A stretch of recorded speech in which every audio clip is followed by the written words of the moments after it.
But first, the House voted on legislation Wednesday to avert a potential nationwide rail strike. The bipartisan vote of 290 to 137 forces rail companies and workers to accept the labor agreement brokered by the Biden administration in September. It includes a 24% pay increase for rail workers, adjustments to health care benefits, and an additional personal leave day for employees. The House also voted on a separate measure that approves 7 days of paid sick leave for rail workers. This was the workers' main disagreement with the current deal. The bill now moves to the Senate, and a vote there could happen as early as Thursday. If approved, it will then be signed by President Biden. The president, of course, he supports paid sick leaves for all Americans, including rail workers. But he does not support any bill or amendment that will delay getting this bill to his desk by this Saturday. CBS News congressional correspondent Scott MacFarlane joins me now. So, Scott, what exactly is in the legislation? There was this other vote. Are the rail workers getting what they asked for, essentially?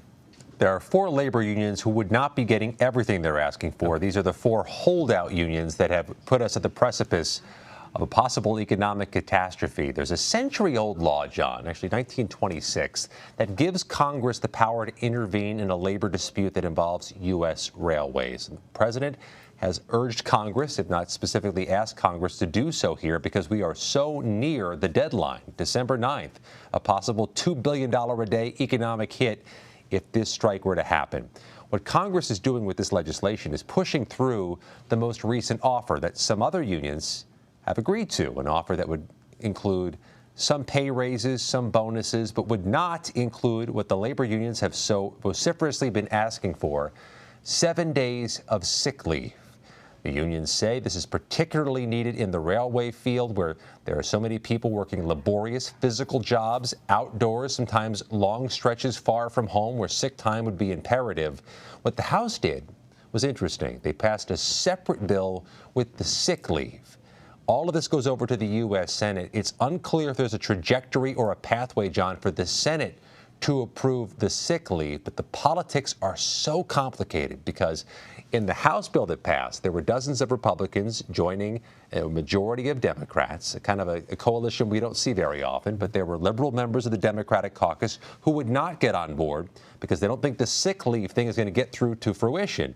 We'll see what happens in the Senate, but this really is a sticking point as we hit the 11th hour. Wow. Okay. Thank you, Scott, for that. Now, other news today, Congressman Hakeem Jeffries has been elected the minority leader, making him the first black lawmaker to lead one of the parties in Congress. So what does life look for him now that he's running the show for the Democrats in the House, or will be in the next Congress anyway? He's got some hurdles. He also has some wind at his back. First of all, the hurdles. He is following a legend. It's never a good idea professionally to follow a legend. You kind of want to follow the person who followed the legend. It gives you a better chance of success. But he knows he's following Nancy Pelosi, a one-of-a-kind speaker in the history of the House Democratic caucus. So he has enormous shoes to fill. The wind at his back comes from the fact that the minority party often has an easier time staying together, being cohesive, being singular in their mission and in their voice, in choreographing their responses. Not as hard to hold them together as it is a majority party with a narrow majority, which Kevin McCarthy will have. We asked Mr. Jeffries today what he might change, what new initiatives he'd undertake if he's made overtures to Kevin McCarthy. And really, he spoke retrospectively about the things that have already been accomplished, what House Democrats did over the past 2 years under Speaker Pelosi's leadership. He also spoke about his unique biography, in a working-class neighborhood in Brooklyn, to 2 working-class parents, and how he takes singular pride, as he should, in his accomplishment today. We'll see if he makes overtures to Kevin McCarthy, but it became clear today with that railway bill that there'll be more bills coming down the pike in a Republican majority where there'll have to be bipartisan coalitions. These 2 men will have to work together. It's extraordinary. From those of us who covered the Hill when Republicans used to try to pass anything with only Republican votes, that can't happen with such small majorities. It's going to be very exciting for you down there. Now, Scott, last question. You've been following the January 6th investigation. What's the latest there? On the Justice Department front, they are right back at it next week. Another Oath Keepers seditious conspiracy trial, and then the Proud Boys trial on seditious conspiracy charges after that in the coming weeks, after a big victory in which they secured 2 guilty verdicts for seditious conspiracy. And let's just put this in context, John. The first time in 30 years the Department of Justice has secured a conviction on that charge. A historic moment for plotting to overthrow or block the peaceful transfer of power. But they're back at it again with some new leverage they're wielding. They have a guilty verdict in their hip pocket. So, Scott, really quickly, I forgot. I want to ask you about former President Trump's tax returns.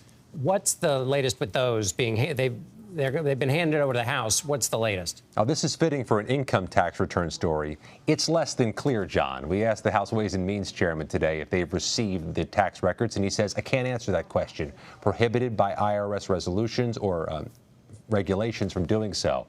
The IRS says it has followed the orders of the court, which makes less than clear if there's been a transaction, but it's pretty clear that the Ways and Means Committee has a limited amount of time to work with these tax returns. They're out of the majority at the end of the calendar year. All right. Well, maybe we'll get the mystery solved by the end of the calendar year. Scott MacFarlane in Washington, thank you.